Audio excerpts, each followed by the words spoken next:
Okey, so dah siap dah kita punya pemasangan. Macam korang boleh dengar. Okey, kita dah masukkan drag kita. Dan sekarang kita nak cek dia punya bacaan berapa yang dia akan hasilkan dengan kadar pusingan yang sama macam kita buat sebelum ni. So macam mana kita buat sebelum ni, kita ketatkan dulu full.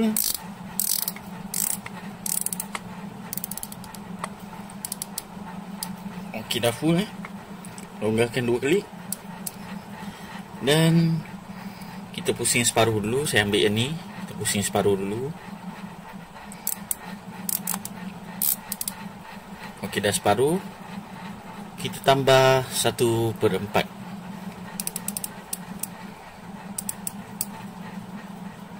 Okey dah, 1/4. Sama macam kita buat sebelum ni. So kita tarik drag dia. Kita cek berapa bacaan yang dia hasilkan. Okey, sekejap Okey, kita ambil kita punya drag scale. Okey, tengok sini Okey, kosong kat situ, kita tarik. Berapa itu? 1 kilo je Sangat-sangat rendah.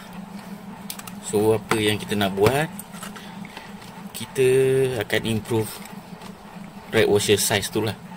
Kita akan improve size, dan kita akan check balik bacaan dia. So jom kita tengok result dia macam mana.